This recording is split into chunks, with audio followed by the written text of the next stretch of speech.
Is Juan Soto going to sign with the Dodgers or Mets this offseason? Will the Yankees bring back manager Aaron Boone? And are the Pirates about to trade one of their catchers? In today's episode, we'll answer all of that and more. Watch until the end. First up, Minnesota Twins outfielder and first baseman Alex Kirilloff officially announced his retirement from professional baseball today in a heartfelt social media post. At just 26 years old, Kirilloff steps away after 4 seasons marked by unforgettable achievements and grueling injuries that ultimately impacted his love for the game and forced him out. Kirilloff had been preparing for his second arbitration year with the Twins this offseason, and in his announcement, Kirilloff expressed deep gratitude to the Twins organization, his family, and everyone who supported him throughout his career. Unfortunately, frequent injuries marked his time in the majors, ultimately leading him to step away from the game. Kirilloff cited ongoing physical pain and mental toll as reasons for his decision, noting that the all-in commitment baseball demands is something he can no longer contribute. Injuries, most recently a lower back issue in June, kept him from returning to the field, even after completing a rehab assignment with AAA St. Paul. The Minnesota Twins select Alex Kirilloff, an outfielder from Plum Senior High School in Pittsburgh, Pennsylvania.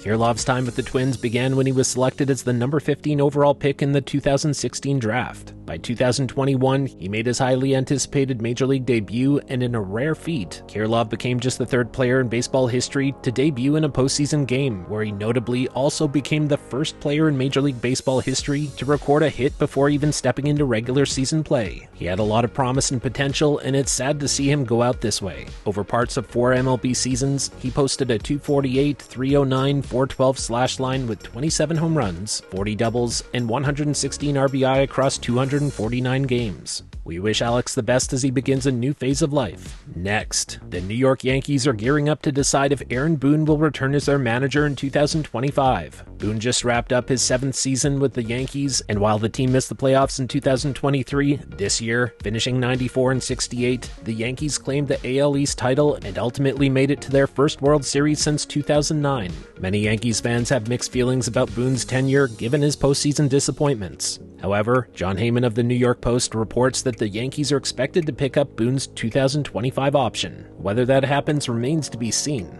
And while he hasn't had recent contract discussions, the strong season and the World Series appearance likely mean that he'll be back in pinstripes. And there's a chance that the Yankees might even add an extension beyond 2025, giving Boone the chance to build on this season's success. Next, could the Pittsburgh Pirates trade one of their catchers? The Pirates are in an unusual yet exciting bind this offseason. 3 quality catchers, but limited roster space. With Henry Davis, Endy Rodriguez, and a resurgent Joey Bart, the Pirates front office faces a big decision this winter. Davis, the first overall pick in 2021, has yet to find his groove in the majors, but was dominant in the minors, so he has a lot of untapped potential. Endy Rodriguez missed all of 2024 recovering from elbow surgery, but he's a defensive standout and has a lot of offensive potential. And then there's Joey Bart, who found new life in Pittsburgh after a rocky stint in San Francisco. His 2024 resurgence led all Pirates hitters with a 121 WRC+, giving the team a much-needed boost in power. Now let's just get this out of the way, carrying all 3 catchers is still an option,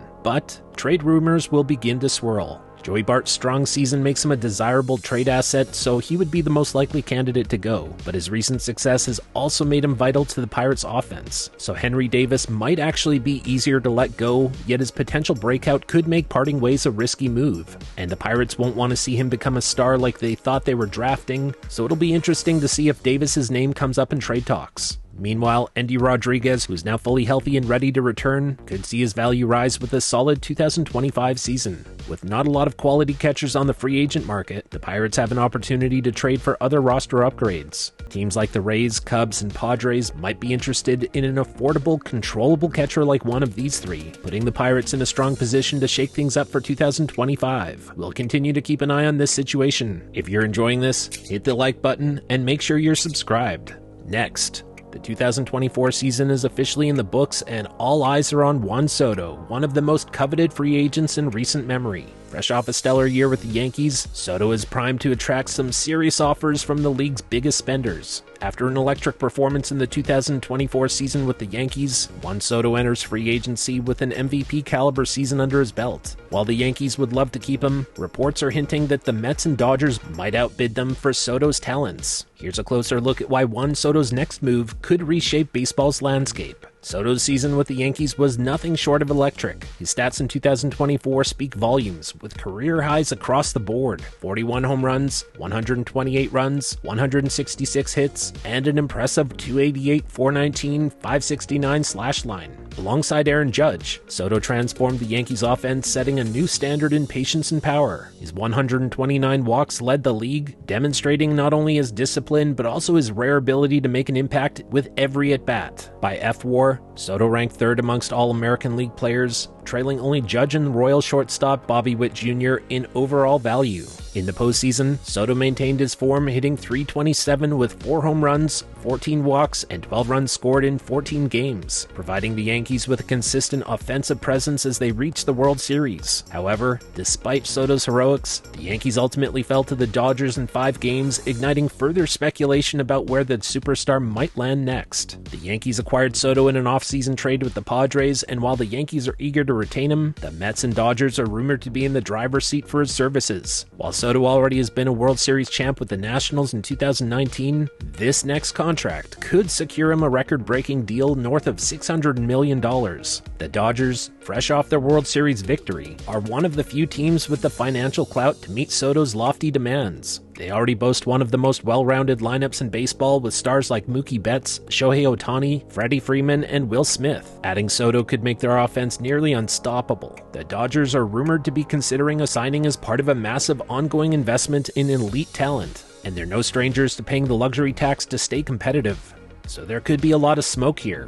However, media sources suggest that Soto might have a preference for the East Coast, potentially giving the Yankees and Mets an edge, but we hear this every year with different key free agents, and it doesn't always come true, so the East Coast-West Coast preference might not be an issue here at all.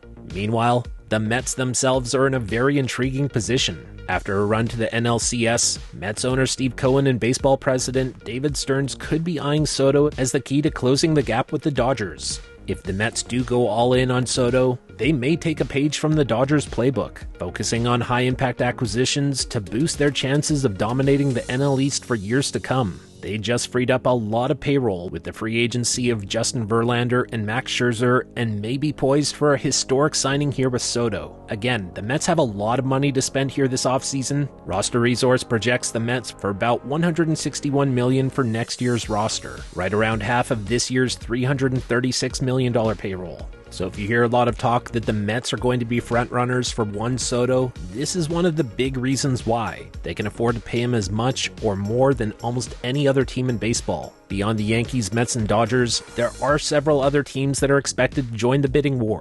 Among them, the Blue Jays, the Giants, Phillies, Astros, Red Sox, Orioles, Tigers, Mariners, and even Soto's first team, the Nationals, could make pitches to sign him. Each team would need to weigh the enormous financial commitment that Soto represents against his ability to be a transformative force in their lineups. Is he worth the cost? Yes. But can everyone afford him? Possibly not. Soto and his agent Scott Boras will have no shortage of lucrative offers to consider. The potential fit with the Dodgers or Mets could prove irresistible. If he signs with the Dodgers, Soto would join an already stacked roster and likely become part of one of baseball's greatest offenses in history. For the Mets, signing Soto would mark a clear shift in their identity, signaling to everyone in baseball that they are serious about competing for titles now, not just in the future. For now, Soto's future hangs in the balance, with each potential suitor eager to see if they can secure a generational player who brings not only immediate offense, but long-term franchise-changing impact. As one of the game's brightest young stars, and with his prime years still ahead, Juan Soto has the power to reshape baseball's balance of power.